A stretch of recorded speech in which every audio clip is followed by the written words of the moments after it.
Welcome to Miller's Monsters. I'm Mr. Beelzebub. This guy here is Echo. Would you thank you? Behind me is Edgar P. the Scully. And today we're going to take a look back at Halloween and some of the Halloween origins. And Halloween began as the Celtic festival Samhain. And it was generally around November 1st, and it marked the end of summer and the harvest and the beginning of the dark, cold winter. And this was often associated with human death. And the Celts believed that on the night before the New Year, which would be November 1st, the boundary between the worlds of the living and the dead became blurred. And so on the night of October 31st, they celebrated Samhain. And it came with big bonfires and people dressed in costumes and masks to help ward off the ghosts. And also during this time, excuse me, they also believed that at this time the Druids, or Celtic priests, were more able to make predictions about the future. And this was very important to the Celtics because obviously they were very dependent on the volatile natural world, and this helped them make sense of it. So to commemorate the event, the Druids built huge sacred bonfires during which the groups of people gathered to burn crops, and had animal sacrifices. Sorry, poor animals. Didn't mean to scare you about that, Echo. To the Celtic deities, and I mentioned before, the Celts wore costumes. They consistently were made up of animal heads and skins, and they attempted to tell each other's fortunes. When the celebration was over, they relit their hearth fires, which they had extinguished earlier that evening, and they lit it from the sacred bonfire to help protect them during the coming winter. Then, in around 43 AD, the Roman Empire had conquered the majority of the Celtic territory, and they had a Feralia Day, and to commemorate the passing of the dead.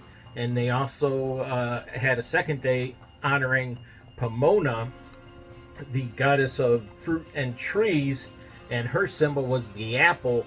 And this is possibly the explanation why we bob for apples on Halloween. Well, all hell has broken loose on the set, and Frankenstein's, ow, saw something and started barking and got Echo all crazy. Let's get back on the table. Oh my goodness, back on the table. There, okay. Alright, we're back on the table. It's okay. It's just Frankenstein. Don't be scared, people. It's just Frankenstein. Let's see, where weren't we? Then there was a Catholic feast of All Martyrs Day, and that was established in the Western Church by Pope George III. And, well, they were trying to replace Samhain with this Catholic festival, and All Souls Day was celebrated, and the celebrated was similar to Samhain, with big bonfires, parades, and dressing up in costumes as saints, angels, and devils. And, oh, this isn't going to go well. Then, of course, it came to America, and it wasn't highly populated or popular at first when everybody came to America. New England didn't really celebrate Halloween at all because of their Protestant belief system. It was much more common in Maryland at the time. and the beliefs were different than the European ethnic groups, and it became the first celebrations in America were usually play parties, and they were public events and held to celebrate the harvest. And that's where neighbors would share stories of the dead, tell each other's fortunes, and dance and sing. And whew, I'm out of breath. Then colonial Halloween festivals, they also featured, we said, telling of ghost stories, mischiefness of all kinds, usually harmless pranks. Sometimes they got out of hand, and it was common with the autumn festivities, but it wasn't celebrated everywhere in the country yet. In the second half of the 19th century, when America was flooded with new immigrants, that's when a lot of Irish came over from the Irish potato famine and helped popularize the celebration of Halloween nationally.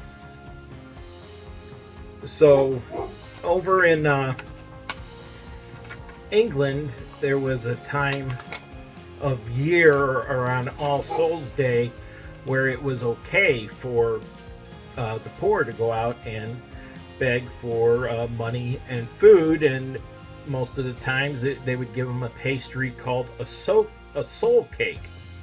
Now that traveled over to America, and people began to dress up in costumes, okay, to go around house to house and ask for food or money.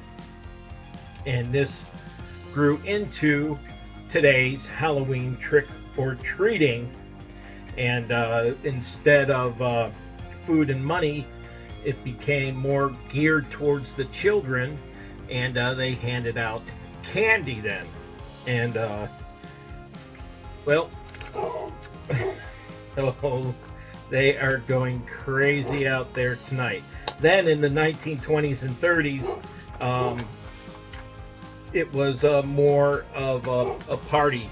They would have parties, and eventually in the 1950s, the practice of trick-or-treating took hold, and it was a relatively inexpensive way for an entire community to come together and celebrate Halloween, and hopefully prevent tricks from being played on them by providing the neighborhood children with candy. Trick or treat, right? So then the tradition was born, where to now we celebrate it every year on October 31st, and it is second biggest holiday. Christmas is the only one that surpasses it, and as Americans, we spend $6 billion annually, billion as in billion of dollars annually on Halloween, and I love it, and I hope it continues to grow. We're going to overtake Christmas one day. So I hope you liked what you heard, and if you did, please hit that subscribe button, ring the bell, hit the like button, so you don't miss another episode of Frankenstein barking in the background. And please tell your friends to like us and follow us and watch our videos as well. You can always send a comment to me, or your pictures, true stories you want me to share with our horror family here at tim@millersmonsters.com. And I will talk to you later, because I gotta go see what's going on in the other room.